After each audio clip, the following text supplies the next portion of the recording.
নাফসিন যায়িকাতুল মাউত। প্রত্যেকটা মানুষের মৃত্যুর স্বাদ গ্রহণ করতে হবে, একদিন আগে এবং পরে। মৃত্যু থেকে কেউ রেহাই পাবে এরকম কেউ নাই। মৃত্যু এরকম একটা জিনিস, যে মৃত্যু বরণ করছে সে মৃত্যুর স্বাদ বুঝছে, আর যারা মৃত্যু আমাদের হয়নি আমরা এটা বুঝি না। রাসূলুল্লাহ সাল্লাল্লাহু আলাইহি ওয়াসাল্লাম বলেন হাদিসের মধ্যে, মৃত্যুর যন্ত্রণা সবচেয়ে বেশি কঠিন। এটা কোনো ভাষায় বোঝানো সম্ভব হবে না। কিরকম কঠিন, মুফাসসির কেরাম তর্জমা করেছেন এখানে, যে একটা ছাগল জবাই ছাড়া যদি তাকে চামড়া ছেলানো হয়, এই ছাগলটা যে পরিমাণ কষ্ট হবে তার থেকে বেশি কষ্ট হবে মৃত্যুর যন্ত্রণা। হাদিসের মধ্যে আছেন মৃত্যু এরকম একটা বিষয়, যে একটা তাজা ছাগল যদি আমরা গরম তেলের মধ্যে ছেড়ে দিই তার থেকে বেশি কষ্ট হবে মৃত্যুর যন্ত্রণা। সম্মানিত উপস্থিতি, মৃত্যুর জন্য আমি কি সামানা জোগাড় করেছি, মৃত্যুর জন্য আমার আপনার কি পুরানা কি প্রস্তুতি নিয়েছি। দুনিয়ার সব প্রস্তুতি নিয়েছি, ঘর বাড়ির জন্য, ছেলে মেয়ের জন্য, নিজের জন্য অনেক কিছু করেছি। নিজে থাকার জন্য, বসবাস করার জন্য ঘর বাড়ি করেছি, বিল্ডিং করেছি, গাড়ি কিনেছি, বাড়ি করছি। আমি নিজের জন্য কি করেছি? আমি আমার নিজের জন্য আমি কবরে যাব, কি নিয়ে যাব?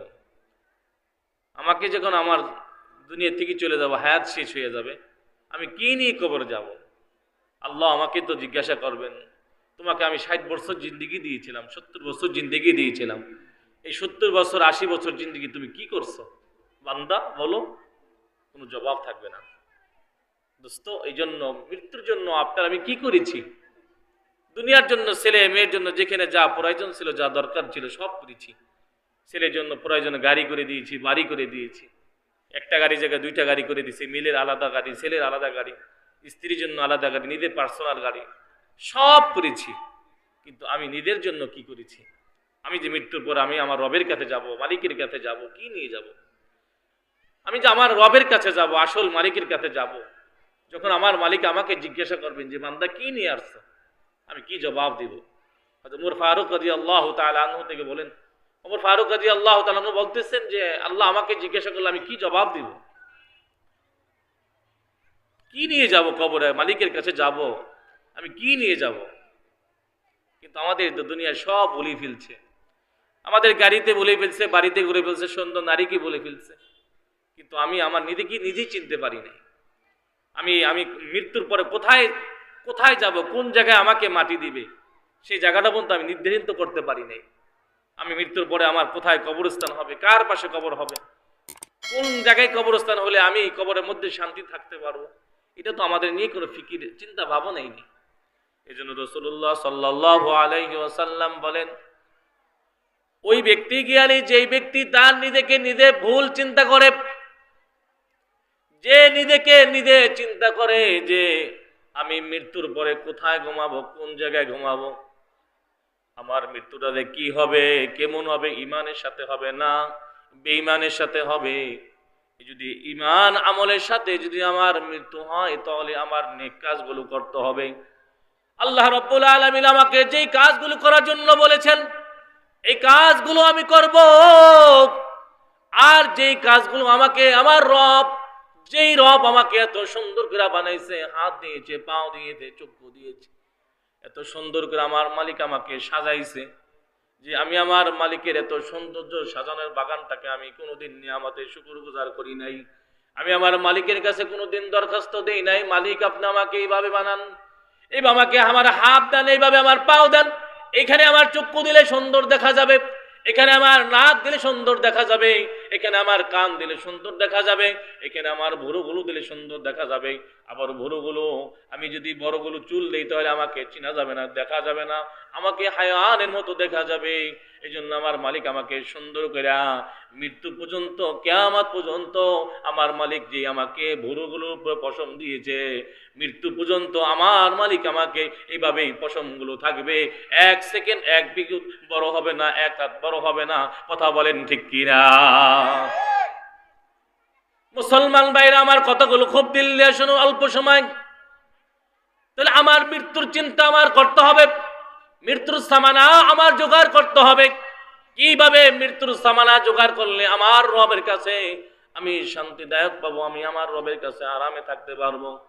কিন্তু এই কবরটা তো একদিন দুই দিনের জন্য না, একদিনের জন্য কবর না দোস্ত। কবরটা যদি কোনো বুজুর্গের সাথে পড়ে যায়, কোনো আলেম ওলামার সাথে যদি আমার কবরটা পড়ে যায়, আল্লাহ রাব্বুল আলামিন ওই আলেমদের বরকতে, কদমের বরকতে আপনাকে আমাকে আল্লাহ তাআলা মাফ করে দিবে। আর যদি আমার কবরটা যদি রাস্তার পাশে হয়ে যায়, ট্রেনের পাশে হয়ে যায়, তাহলে আমার কবর পাশে কে দোয়া করবে, কে কান্নাকাটি করবে? আমার ছেলে কই, আমার মেয়ে কই, আমার ভাই কই, আমার বন্ধু কোথায়? এটা নিয়েও গবেষণা করার দরকার, চিন্তা করার দরকার। এই চিন্তা করব, আল্লাহ আপনি আমার মৃত্যুর পরে এরকম একটা কবরস্থানে দিন যে কবরস্থানে কোনো আযাব না হয়। এই জন্য মানুষ দোয়া করে, আল্লাহ আয় আল্লাহ আমার মৃত্যুটা যেন মক্কা মদিনা হয়। আয় আল্লাহ যদি মক্কা মদিনা হয় তাহলে আমার কবর আযাব মাফ হয়ে যাবে। আল্লাহ রাসূল পয়গম্বর বলেন, যার কবরটা জান্নাতুল বাকিদের মধ্যে, আল্লাহ তাআলা বলেন তার সমস্ত আমল আল্লাহ তাআলা গুনার দরজা বন্ধ করে দিয়া কবরটাকে জান্নাতের বিছানা বানিয়ে দিবে। সুবহানাল্লাহ জোরে বলেন। জান্নাতুল বাকিতে এরকম একটা কবরস্থান, যেই কবরস্থানে শত শত লক্ষ লক্ষ সাহাবায়ে কেরাম ঘুমায় আছে, সাহাবায়ে কেরাম শাহাদায়ে কিরাম তারা ঘুমায় আছে।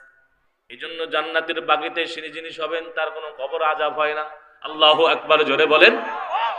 জান্নাতুল বাগিতের মধ্যে কবরস্থানে আযাব হয় না, কারণ এখানে সাহাবায়ে কেরাম শুয়ে আছে। যেখানে সাহাবায়ে কেরাম ঘুমায় আছে ওই কবরস্থানে কোনো আযাব হয় না। এই জন্য মানুষ দোয়া করে, আল্লাহ হজ করতে গেলাম, হজের পর আপনি আমাকে আর ফিরে আইনেন না। আল্লাহ আল্লাহ আমার কবরটা তো জান্নাতুল বাকিতে হয়। আয় আল্লাহ যদি আমার কবরটা জান্নাতের বাকিতে হয় তাহলে আমার মতো জীবনওয়ালা, আমার মতো ভাগ্যমানওয়ালা পৃথিবীর কেউ হতে পারবো না। সুবহানাল্লাহ জোরে বলে। আমার কবরটা যেন রাস্তার পাশে না হয়, আমার কবরটা যেন ট্রেনের পাশে না হয়, আমার কবরটা যেন আল্লাহওয়ালাদের সাথে হয়। আয় আল্লাহ যেখানে আল্লাহওয়ালারা শুয়ে আছে, হাফেজে কেরাম আলেমে কেরাম যেখানে শুয়ে আছে, আল্লাহ তাআলা হাফেজের আলেমের বরকতে আপনাকে আমাকে আল্লাহ তাআলা মাফ করে দিবেন। কি জন্য মাফ করবেন? এখানে আলেম শুয়ে আছে, এখানে হাফেজে কেরাম ঘুমায় আছে, এই হাফেজের বরকতে, আলেমের বরকতে আল্লাহ তাআলা আপনাকে আমাকেও এই উসিলায় মাফ করে দিবে। আমাদের বুজুর্গরা এই কথা বলেন যে নেককার মানুষের পাশে ঘুমানো, আল্লাহওয়ালাদের পাশে ঘুমালো কি লাভ? লাভ হইল আল্লাহওয়ালাদের পাশে ঘুমাইলে আল্লাহওয়ালার উসিলায় আল্লাহ আমাকেও মাফ করে দিবে। আল্লাহওয়ালাদের সাথে ঘুরলেও লাভ। আতর দোকানের পাশ দিয়ে হাইতে আছে, আতরে ঘ্রাণ পাওয়া যায়। কেন? এখানে আতর পাওয়া যায়, আতর বিক্রি করে। নেককার ওয়ালাদের সাথে, আল্লাহওয়ালাদের সাথে যদি চলা যায় তাহলে আল্লাহ তাআলা এই নেককারদের উসিলা আমাকেও মাফ করে দিবে। আর যারা জাহেল, যারা বোঝে না যে কবরটা কোন জায়গায় দিলে যে আমি শান্তি থাকবো, তাও এটা বোঝে না। কয়েকদিন আগে একজন রাস্তা দিয়ে হাইটে যেতেছে, ফজরের পরে সম্ভবত, ফজর পরে হাইটে যেতেছে, গল্প করতেছে দুই বন্ধু যে আমার এক জায়গায় মারি দিলি হইব। আমি আমার ছেলেকে এত কোনো নসিহত করি না যে আমার এরকম জায়গায় শোয়াইতে হইব, এরকম কবরস্থান দিতে হইব, আমার কোনো নসিহত নাই, রাস্তার পাশে শোয়াইলো চল। মানে হে হ্যার মতো বলছে আর কি। মানে কবি যেটাও বোঝে না যে রাস্তার পাশে ঘুমাইলে যে কুত্তা কুমির আটবো, এখান দিয়ে কুকুর গুলা আটবো, আমার জন্য কেউ দোয়াও করবো না। এই চিন্তা ফিকির নাই যে আমার কবরটা যেন আমি আমার ছেলেদেরকে নসিহত করে যাব, আমাকে যেন ভালো একটা কবরস্থানে শোয়ায়, যেন আমি যেন কোরআনের জ্ঞান, যেন কোরআনের বরকত যেন আমার কানে আসতে পারে, আজানের বরকত যেন মসজিদের মুয়াজ্জিনের আজান যেন আমি শুনতে পাই। সুবহানাল্লাহ জোরে বলে। এর চিন্তা চেতনা যেরকম উনি বলেছে এরকম। আর আল্লাহ ওয়ালাদের চিন্তা, মুমিনের চিন্তা হলো যে আমি মৃত্যুর পরে আমার কবরটা যেন জান্নাতের বাগের মতো হয়ে থাকে, জান্নাতের বিছানা হয়ে থাকে। আল্লাহ যেন আমার কোনো প্রশ্ন সওয়াল জবাব যেন কোনো ফেরেশতারা আইসা যেন না করে। এটা আল্লাহ ওয়ালাদের নেককারদেরই কথা। আর যারা মুমিন না, আল্লাহর সাথে তার মুহাব্বত নাই, ভালোবাসা নাই, দোস্তি নাই, আল্লাহর সাথে দোস্তি করতেও তো ইবাদত লাগে। আল্লাহর সাথে সম্পর্ক করাটাও বড় নিয়ামত, ভালো লোকের সাথে চলাও বড় নিয়ামত, ভালো জায়গায় ঘুমানো এটাও বড় সুখ নসিব। যেমতেম করলে ইচ্ছা করলে আপনি ঘুমাইতে পারবেন না যে আমি এই এই কবরস্থানে ঘুমাবো, আমার কবরস্থান এখানে হবে, ইচ্ছা করলে আপনি পারবেন না যদি মালিক না লেখে। কথা বলে ঠিক কিনা? যদি মালিক ইচ্ছা করে যে আমার বান্দাকে আমি এই জায়গায় ঘুমাবো, আর যদি আপনার ইচ্ছা থাকে আমি একটা ভালো কবরস্থানে ঘুমাসবো, কারণ এই কবরস্থানে ঘুমাইলে হাজার হাজার মানুষ, হাজার হাজার আলেম ওলামা আমার এই পাশ দিয়ে যাবে, রাস্তা দিয়ে যাবে, তেলাওয়াত করবে, জিকির আজগার করবে, সূরা ইয়াসিন পড়বে, আর রহমান পড়বে। আহা, কত না ভাগ্যবান ওই ব্যক্তি যার মৃত্যুটা কত সুন্দর আরামদায়ক, আরামদায়কের বিছানা। এই জন্য দোস্ত, নিয়ত করা যে আমার মৃত্যু যেন ভালো জায়গায় হয়, আমার মৃত্যু যেন নেক কাদের সাথে হয়, আমার মৃত্যু যেন সিজদার অবস্থা হয়, আমার মৃত্যু যেন তেলাওয়াতের অবস্থা হয়। তেলাওয়াতের অবস্থায় কি হবে? আয় আল্লাহ, আপনি যদি তেলাওয়াতের অবস্থা আমার মৃত্যু করেন, আপনার কোরআনের বরকত নিয়ে আমি মৃত্যুবরণ করতে পারলাম। সুবহানাল্লাহ জোরে বলেন। আল্লাহ আপনি আমার মৃত্যুকে রমজান মাসে দিয়েন, রোজা অবস্থায় দিয়েন। আয় আল্লাহ, ইফতারি সামনে দিয়ে দিয়েন। আয় আল্লাহ, তাহাজ্জুদের সামনে দিয়ে দিয়েন। কারণ এই দোয়া কেন করা?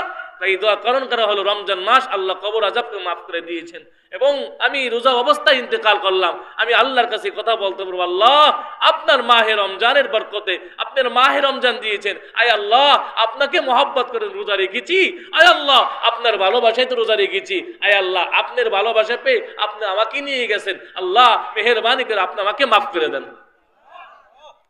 দোস্ত, কত না খুশ নসিব ওই ব্যক্তি যে আল্লাহর কাছে ভালো মৃত্যুর কামনা করে, ওই ব্যক্তি যে খুশ নসিব যে ব্যক্তি ভালো জায়গায় শুইতে চায়। আহা, আমার মতো বড় কপাল যদি রাস্তার পাশে ঘুমাইতে যায়, আহা রাস্তার ডেনে পাশেও যদি ঘুমায়, আমার মতো নাদান নালেকের পৃথিবীতে যে বেঁচে থাকে লাভ কি আছে?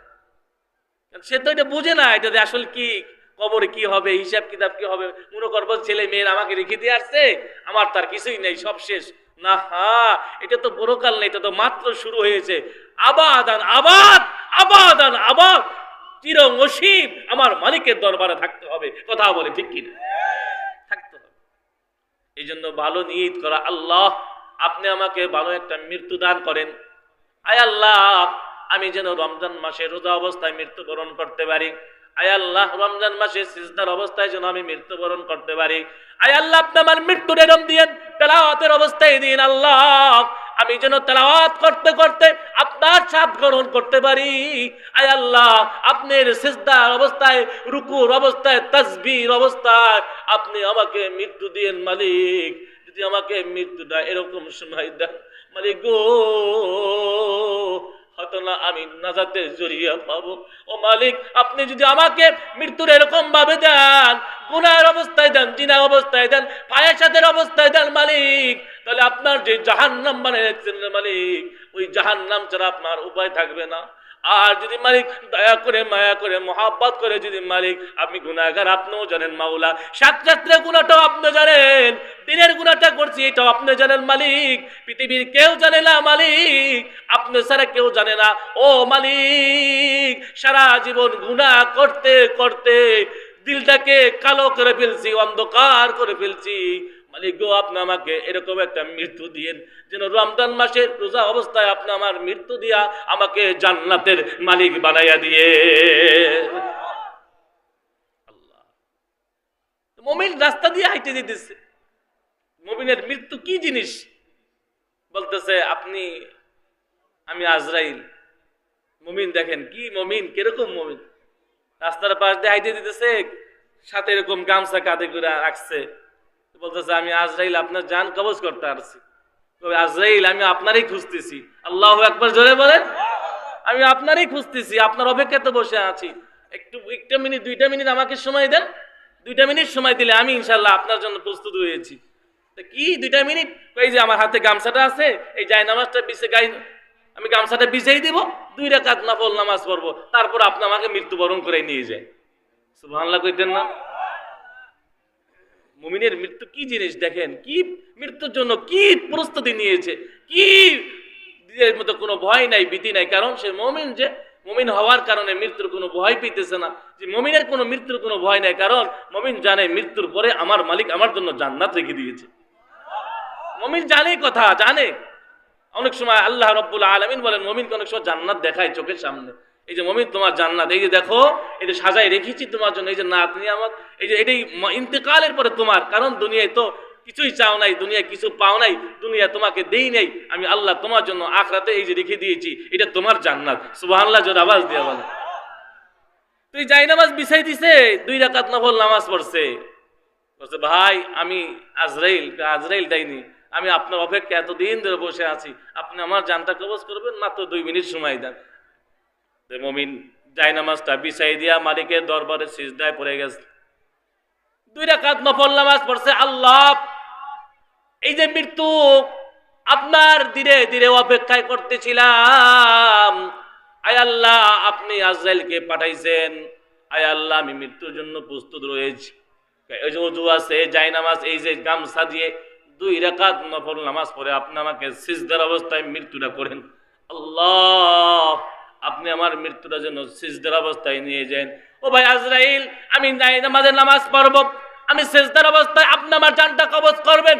আজরাইল, ও আজরাইল, আমার জানটা যেন সিজদার অবস্থায়, নামাজের অবস্থা হয়ে যায়, আমি যেন আমার মালিকের দরবারে সিজদার অবস্থায় উঠতে পারি। এটা হলো মুমিন, এটা হলো মুমিনের বৈশিষ্ট্যতা, এটা মুমিনের কাজ, এটা মুমিনের সিফাত।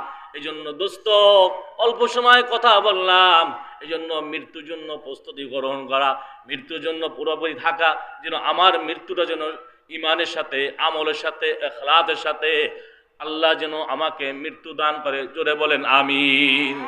তাহলে এই আশা করা, এই নিয়ত করা, বারবার দোয়া করা, মোনাজাতের মধ্যে দোয়া করা, কান্না করা, তাহাজ্জুদের মধ্যে দোয়া করা। আল্লাহ, রাতের গুনাহ আপনি দেখেন, দিনের গুনাহ দেখেন, আয় আল্লাহ হার আপনি আমার গুনাহগুলো দেখেন।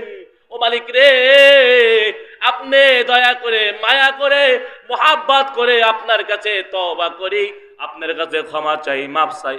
আল্লাহ আপনি আমাকে মাফ করে দেন।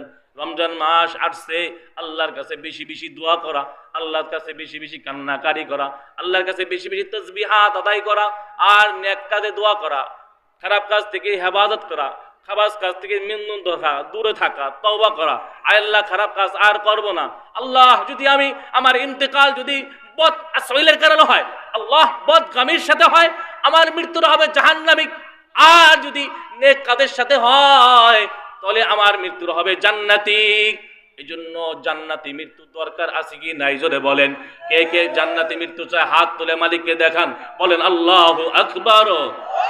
আর জোরে মোহাব্বতে বলেন আল্লাহু আকবার, আর মোহাব্বতে বলেন আল্লাহু আকবার। এটা হচ্ছে ঈমান, ঈমানওয়ালার মৃত্যু, ঈমানদারদের মৃত্যুর। আর কিছু বদগামী আছে, জাহিলি আছে, যারা জাহিল, যারা গুনাহ করে, অশ্লীল করে, জিনা করে, বেবিচার করে, তারা মৃত্যুকে ভয় পায় না, কবর আযাবকে ভয় পায় না, মালিককে ভয় পায় না। জিনা করতে গেছে, পরকিয়া করতে গেছে, অন্যর ঘরে লাইট বন্ধ কইরা, আজরাইল হাজির, আজরাইল সাহেব বলতেছে গেট বাড়ি দিয়া আমি আজরাইল। চিন্তা করেন, আজরাইল যদি গেট বাড়ি দিয়া কয় আমি আজরাইল, কি অবস্থা হবে?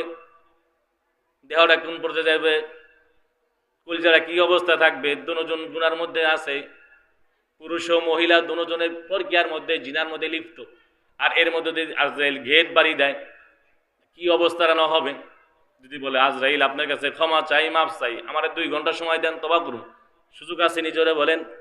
সুযোগ আছে? সুযোগ নাই, 1 সেকেন্ড নাই। যদি কয় গেট খুলবো না, তাও আজরাইল ঢুকতে পারবো, কথা বলেন? আজরাইলে কি গেট খোলা লাগবো, দরজা খোলা লাগবো? কোনো দরজা খোলা লাগবো না, গেট খোলা লাগবো না। আজরাইল বলে ভাই আমার গেট খোলা দরকার নাই, হুকুম এসেছে, আজরাইল তার হুকুম হয়েছে জান কবজ করা।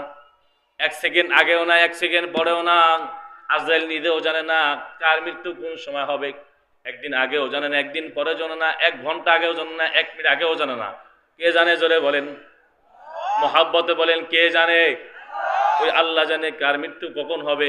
এই জন্য গুনাহকে গুনাহ মনে করা, নেক কাজকে ভালো মনে করা, গুনার থেকে বেঁচে থাকা, এটা হচ্ছে মুমিনের বৈশিষ্ট্যতা। আর যদি মুমিন যদি গুনাহ থেকে বেঁচে না থাকতে পারে, তাহলে তাকে মুমিন বলা হয় না, মুত্তাকিন বলা হয় না, তাকে আল্লাহ ওয়ালা বলা হয় না, তার মধ্যে আল্লাহ তাআলার ভয় হয় না। এই জন্য মুমিন গুনাহ করবে আবার নেক কাজ করবে, এটা হতে পারে না। মুমিন আল্লাহ তাআলাকে ভয় পায়, কেমন ভয় পায়? ইত্তাকুল্লাহ। গুনাহ দেখছে মুমিন ভয় পেতেছে, কয় গুনাহ দেখছে ভয় পেতেছে, জিনা দেখছে ভয় পেতেছে, ব্যভিচার দেখতেছে ভয় পেতেছে, গান দেখতেছে ভয় পেতেছে, এটা তো আমার মালিকের কাজ না। হ্যাঁ, এটা আমার মালিক অন্যায়কে অন্যায় করতে বলছে আমার মালিক না, এটা আমার মালিকের কাজ না। আমার মালিককে ভয় পাওয়া, কয় কি পরিমাণ ভয় পাম? আমার মৃত্যু আছে, আমার কবর আছে, আমার হাসর আছে, আমার পৌঁছুরাত আছে, জাহান্নাম আছে, জান্নাত আছে। আমার মালিকের কাছে আমার পুষতে হবে, আমার মালিকের কাছে আমার যেতে হবে। কয় একদিন দুই দিনের জন্য যাব না, আবাদান আবাদ আমার মালিকের কাছে থাকতে হবে। কয় একদিন দুই দিন তিন দিন না, আসল মালিককে বন্ধু বানায় দাও, রবকে বন্ধু বানায় নাও, নবীজিকে বন্ধু বানায় নাও। নবীজিকে বন্ধু বানাইলে, আল্লাহকে বন্ধু বানাইলে, কয় আল্লাহকে বন্ধু বানাইলে লাভ কি? আল্লাহরে বন্ধু বানাইলে কবর শান্তি, আখিরাত শান্তি, জান্নাত শান্তি। আল্লাহু আকবার জোরে বলেন। কবর শান্তি, মৃত্যুর বড় শান্তি, মৃত্যুর আগেও শান্তি, দুনিয়াও শান্তি, চলতে ফিরতে শান্তি, ঘরে শান্তি, বাহিরে শান্তি, মসজিদে ঢুকতেও শান্তি, মসজিদের বাহিরেও শান্তি, বাজারও শান্তি, ঘাটেও শান্তি, ঘরের মধ্যেও শান্তি। কথা বলেন ঠিক কিনা? এজন্য মুমিন হওয়া, মুমিনের পরিপূর্ণতা হয়ে আল্লাহ তাআলা যেন আমাদের সকলকে ঈমানে মৃত্যু আমাদেরকে দান করে, বলি আমিন। এজন্য আল্লাহ তাআলার কাছে বেশি বেশি দোয়া করা, আল্লাহ আমার মৃত্যু যেন নেককারের সাথে হয়। আয় আল্লাহ, আমার মৃত্যু যেন ঈমানের সাথে হয়, আমার মৃত্যু যেন তেলাওয়াতের অবস্থা হয়, আমার মৃত্যু যেন জিকিরের অবস্থা হয়। লা ইলাহা ইল্লাল্লাহ, লা ইলাহা ইল্লাল্লাহ, লা ইলাহা ইল্লাল্লাহ বলতে বলতে যেন আমার মৃত্যু হয়। সাল্লাল্লাহু আলাইহি ওয়াসাল্লাম যেন বলতে বলতে হয়। লাভ কি? কয় দুরূদ শরীফ পড়তে পড়তে মৃত্যু হলে নবীজি আমার সামনে চলে আসবে। লা ইলাহা ইল্লাল্লাহ বলতে বলতে আমার ঈমানের সাথে মৃত্যুটা হয়ে গেল। আমার মৃত্যু হতে দেরি, আমার মালিক আমার সামনে দিদার দেখা করতে দেরি হবে না।